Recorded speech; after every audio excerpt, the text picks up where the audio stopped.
राजस्थान में चुनावी बिसात बिछ चुकी है और कांग्रेस के अंदर एक ऐसा नेता है जो भाषणों से ज्यादा लोगों को एक साथ लाने की कोशिश करता दिखाई दे रहा है। बाड़मेर जैसलमेर में हरीश चौधरी की तस्वीरें सामने आई है और साथ है फतेह खान, अमीन खान और उम्मेद राम बेनीवाल जैसे चेहरे। सवाल सिर्फ इतना नहीं है कि ये नेता एक साथ क्यों चल रहे हैं, बड़ा सवाल ये है कि क्या हरीश चौधरी निकाय और पंचायत चुनाव से पहले कांग्रेस के मुस्लिम और स्थानीय नेतृत्व को एकजुट करने की कोशिश कर रहे हैं। क्योंकि राजस्थान की राजनीति में चुनाव सिर्फ बड़े नेताओं के भाषणों से नहीं जीते जाते। चुनाव जीता जाता है बूथ पर, गांव में, पंचायत में, नगर पालिका के वार्ड में और स्थानीय नेताओं के नेटवर्क से। और यही वजह है कि बाड़मेर जैसलमेर की ये तस्वीरें राजनीतिक तौर पर महत्वपूर्ण हो जाती है।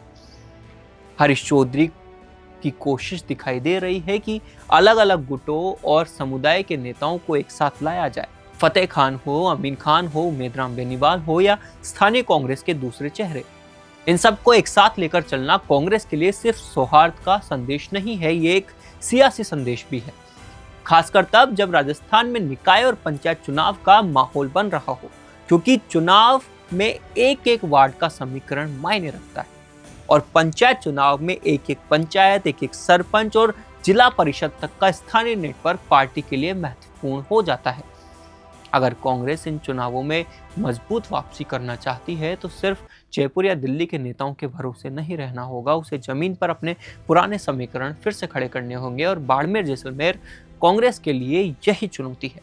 यहाँ लंबे समय से अलग अलग स्थानीय गुटों की अपनी अपनी राजनीति हो रही है। हरीश चौधरी की कोशिश अगर इन गुटों के बीच दूरी कम करने की है तो इसका सीधा फायदा आने वाले चुनावों में कांग्रेस को मिल सकता है। लेकिन तस्वीर अभी पूरी तरह से साफ नहीं है, क्योंकि मेवाराम जैन इस पूरे समीकरण से अलग दिखाई दे रहे हैं। यानी हरीश चौधरी कुछ चेहरों को एक मंच पर लाने में सफल दिख रहे हैं, लेकिन कांग्रेस के भीतर की पूरी गुटबाजी अभी खत्म नहीं हुई है। और यही कांग्रेस की सबसे बड़ी चुनौती है, क्योंकि चुनाव से पहले अगर नेता एक मंच पर नहीं आए तो कार्यकर्ता एकजुट कैसे होगा, और अगर कार्यकर्ता एकजुट नहीं हुआ तो वोट को बूथ तक कौन लेकर जाएगा। यही सवाल निकाय चुनाव में भी कांग्रेस के सामने होगा और पंचायत चुनाव में भी। दूसरी तरफ बीजेपी भी स्थानीय स्तर पर अपना संगठन मजबूत करने में जुटी है। ऐसे में कांग्रेस के लिए सिर्फ बीजेपी सरकार के खिलाफ माहौल बनाना काफी नहीं होगा, उसे अपना सामाजिक गठजोड़ और संगठन दोनों मजबूत करने होंगे। हरीश चौधरी की यह यात्रा इसी दिशा में एक कोशिश के तौर पर देखी जा सकती है, लेकिन असली परीक्षा चुनाव के मैदान में तय होगी, क्योंकि फतेह खान हो, अमीन खान, उम्मेद राम बेनीवाल और दूसरे स्थानीय नेताओं को एक साथ लेकर चलने की ये कोशिश क्या वोट में बदल पाएगी, या कांग्रेस मुस्लिम वोट के साथ साथ जाट और दूसरे सामाजिक समीकरणों को भी साथ में ले पाएगी।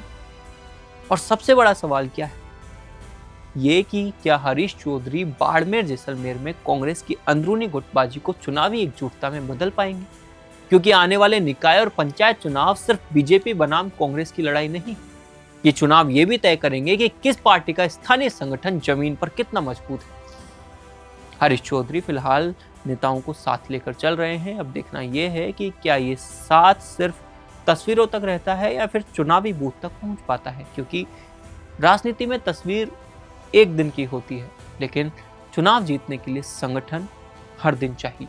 अपना पॉडकास्ट शुरू करना चाहते हैं और चाहते हैं कि पहले दिन से उसे लाखों लोग देखें, तो अब ये पॉसिबल है जयपुर में।